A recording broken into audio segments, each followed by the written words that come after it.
Alright guys, we're up here at the shop. We're gonna get started on the steering wheel. Once my dad shows up, we're waiting on him. Just eating some breakfast with the kiddos. We'll get started on this wheel.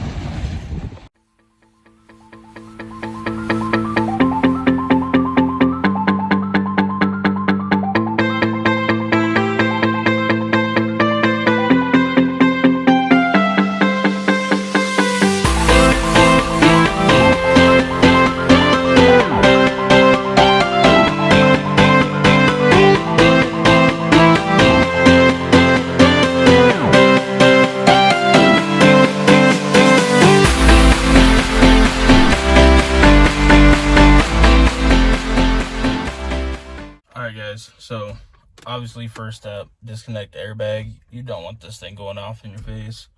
Been there, done that. Once you get the battery disconnected, make sure your steering column's unlocked before you disconnect your battery too, otherwise you're not going to be able to turn it.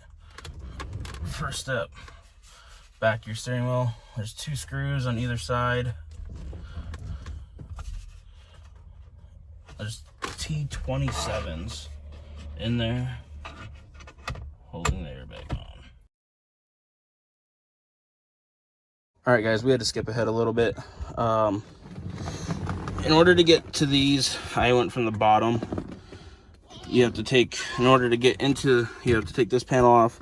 There's a T10 here behind your temp sensor, a T10 behind this panel right here, which is like a trunk pop.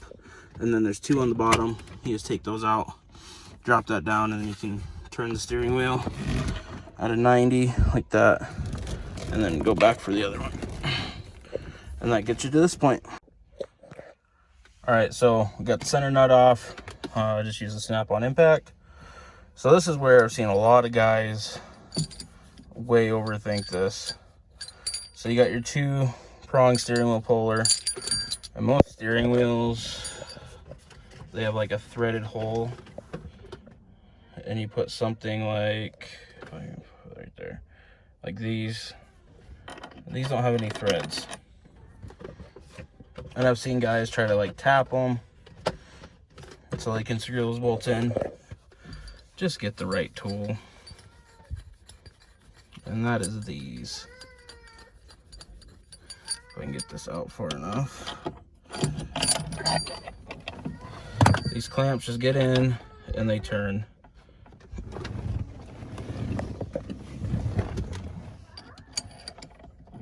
And they're cheap, so you might as well do it right.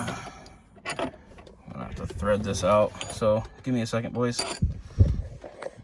So that's what it should look like. Like I said, just get these hooks. They're $10 at AutoZone. I will leave the link or the part number down below so you can get them. Let's tighten that down. This wheel is not going to come off just trying to shake it, beat on it, hit on it. Let's do it right, boys. So I'll get a wrench and we'll get taking this off. If you look at your clock spring, there's that snap ring.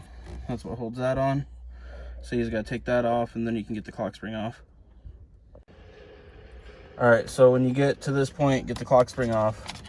This is the wiring for your airbag. You need to add a 2 ohm resistor in line with these wires, and that'll make it to where you can you won't have an airbag light. So after that, you just take in your hub adapter here,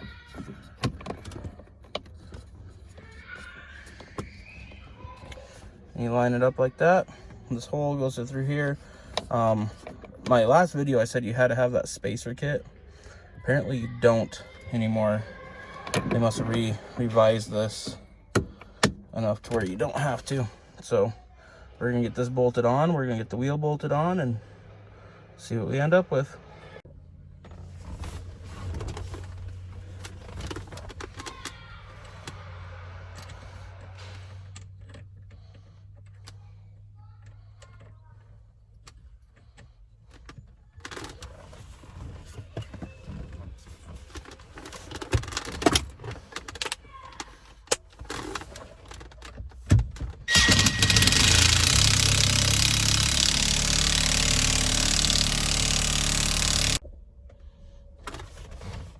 got everything put back together. Dash is back on. Steering column surround. So all that's left is to put our steering wheel on. Again, I'm using these button brackets on top of everything else.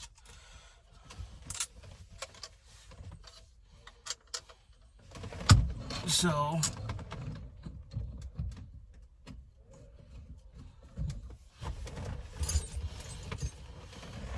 if you're not using these, just accordingly, I guess,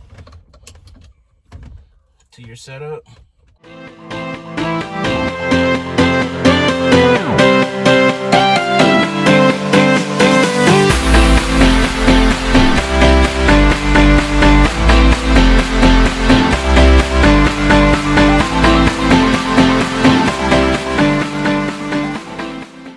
And that's what we ended up with. Adequate space between that, and can still reach the buttons. So